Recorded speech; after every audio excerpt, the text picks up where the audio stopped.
All right, we are on the third and final day series of this Halloween little spooky, interesting stories, weird vibes, what have you. So, I'm going to be real with y'all. I'm not feeling the best, so I'm not doing a visual today for the third day. I feel fine, like, as in, I'm not sick, but just mentally, I am not 100% available to be videoed at this present moment. So I hope you guys don't mind that it's just going to be an audio today, but I would still really appreciate it if you jumped over to my YouTube, subscribed, liked, set the alarm on so you can get all the new videos that come out. I'd really appreciate that. But to finish up this little Halloween series, I would love for you guys to first listen to the previous ones, which we had spooky stories, and then we had My Child Sees Dead People. So for this final day, I'm not doing an Amazon review either. However, I will be putting an Amazon link below to where if you are interested in purchasing something from Amazon, go ahead and click that link to help me out. I do get a small commission off of that.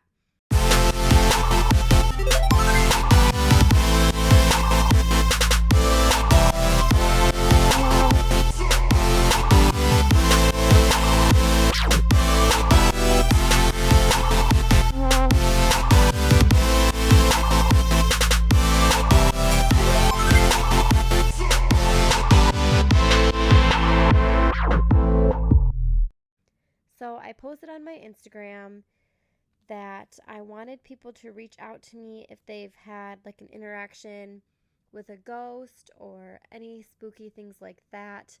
And I did have someone reach out, and I have not yet opened this DM because they said that they were going to send me their story, and I didn't want to read it out loud. Or, sorry, I didn't want to read it by myself. I wanted to read it out loud for the first time ever with you guys. So let's get into this spooky story before Halloween tomorrow. Here it goes. She said, okay, in the summers at my parents' house, we didn't have central air, just two air conditioners. My room was on the far side of the house and addition, so there was no reason to put an AC in there. The AC went in my parents' room and my brother's to filter into the living room. One night, I was sleeping on the floor in my brother's room when I woke up suddenly and saw a tall, thin man wearing a brown jacket and pants standing over me, watching me. It freaked me out, so I forced myself back to sleep. The next morning, I told my mom about this man, and she insisted I was sleeping. A few weeks later, we take a family trip up to the UP to visit some family. While at my great aunt's house, my mom shows me a picture of my grandpa, and I gasped. I told my mom I had met this man and seen him before, and she told me that was impossible. He had died when she was 15, when her mom was 15. My mom asked me when I thought I saw him, and I told her he had visited me a few times in the middle of the night. Wow. So basically, she was sleeping at her mom's house. She woke up. She saw this man. She saw him, it sounds like, a few times. And she forced herself back asleep because she was scared. But then come to find out, it was, her great-grandpa. Because it would be her mom's grandpa. So it was her great-grandpa. So therefore, she had a ghost encounter that was really her great-grandpa. So that is pretty spooky. Now, today, I know that I told you guys I didn't have any ghost stories or anything like that, like a haunted house or anything, but I did want to share that from somebody that I had got a DM from. And today, I was actually going to go into what do you guys think about like psychic readers, mediums, those types of things, like card readers, that type of vibe. And although those aren't per se scary, they can be a little creepy to some people. I know that they were creepy to me before I went and did it. I wasn't sure how I felt about it or what I thought about it until I decided to take the leap and just try a psychic medium out. So I just wanted to kind of open up to you guys a little bit about my experience I had with them. Um, I didn't want to go into full detail just because it is very personal to me. But if you have not went and saw one, I would highly suggest going to see one. Now, I will just get into a little bit about the reader that I saw. So, the reader that I saw, I went to a convention that had a whole bunch of readers, a whole bunch of psychics, a whole bunch of mediums, and all these booths. And you basically could just pick whatever booth that you wanted, jot your name down, jot your number, because they had like a list, and then they would text you, hey, your reading time is ready. And then you would go up to them and they'd give you a reading.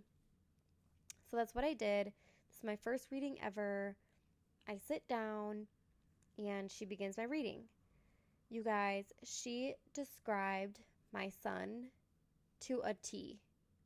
Like his personality, his demeanor, what he loves to do, what his whole just life she just described to me. And at that moment, I thought to myself, how can you not believe in something like this when it's happening like right in front of me?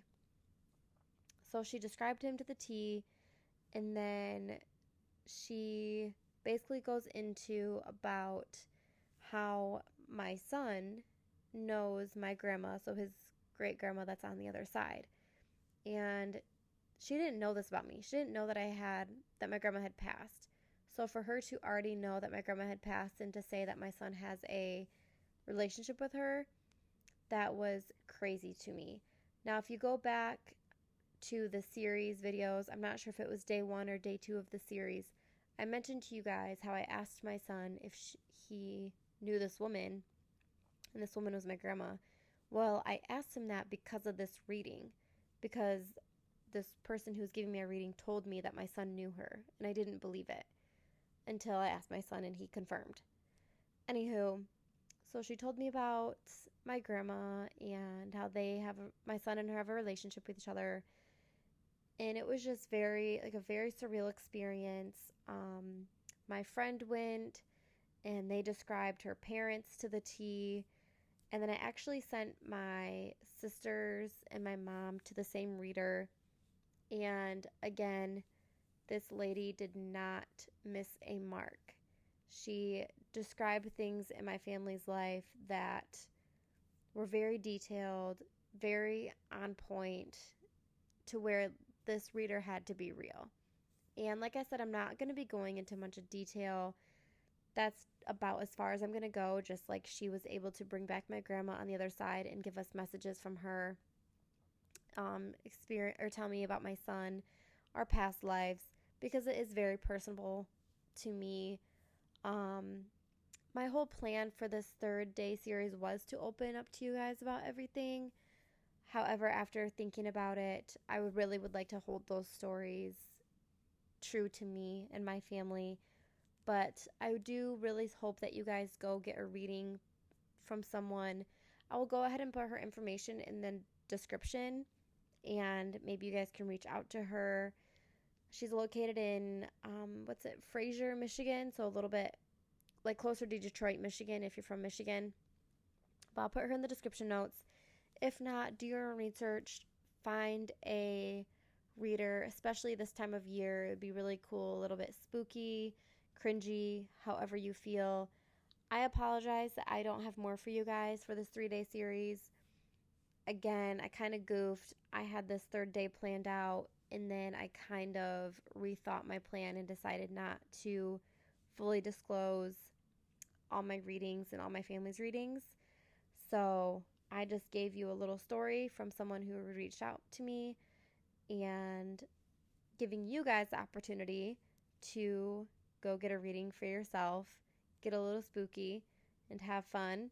And I hope to see you guys here next week again. And I hope you guys have an amazing Halloween and enjoy that time with your family and don't get too scared.